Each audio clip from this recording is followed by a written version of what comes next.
मुरादाबाद जिले के मझौला थाना क्षेत्र में मकान की लालच में एक व्यक्ति ने अपनी पत्नी की बेरहमी से हत्या कर दी है। पुलिस ने बताया कि आरोपी मृतका का दूसरा पति था। आरोपी ने उसका सिर काटकर रामगंगा नदी में फेंका और धड़ को खुद के घर में गड्ढा खोदकर दबा दिया। उसके बाद पत्नी के लापता होने की सूचना देकर पुलिस और परिजनों के साथ ढूंढने का नाटक भी करता रहा। कई घंटे बाद शक होने पर पुलिस ने हिरासत में पूछताछ की तो उससे हत्या करने की बात बताई। पुलिस ने उसके घर की सीढ़ियों के नीचे से दबे धड़ और नदी से सिर को बरामद कर लिया है। शरीर के दोनों हिस्सों को पोस्टमार्टम के लिए भेज दिया है। बीवी थी, तबस्सुम। क्या पहली बीवी थी, दूसरी बीवी थी? दूसरी थी, पहली वाली इन्होंने छुटवाई थी। वो तबस्सुम में मुलाकात कैसे हुई आपकी? मुलाकात ये हुई, किसी लड़के ने नंबर दिया था इनको, बोले ये आदमी काम करवा देगा आपके मकान पे।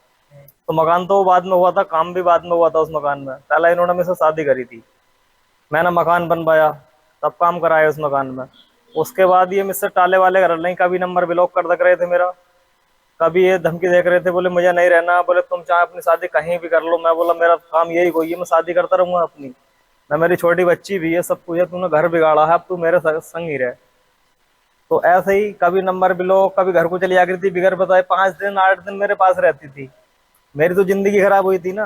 पूछताछ करने पर बताया कि 1 साल पहले उसकी जो गुमशुदा है उनके साथ शादी हुई थी, और जो गुमशुदा है गुमशुदा के साथ वो उसी घर में रह रहा था जो प्रॉपर्टी गुमशुदा के नाम पर थी, और वो चाह रहा था कि किसी तरीके से ये प्रॉपर्टी हम हथिया लें।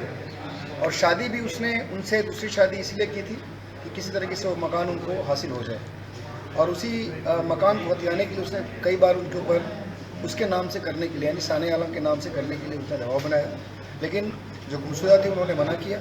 उसके बाद इसने उनके मना करने पर 12 अप्रैल को उनकी हत्या कर दी, ईंट से कुचलकर, और उसके बाद उनके सर को उनके शरीर से अलग कर उसको गंगा नदी के साइड में कहीं फेंक दिया, और जो बॉडी थी, जो शेष बॉडी थी, उसको घर में ही वहीं पे दफन कर दिया।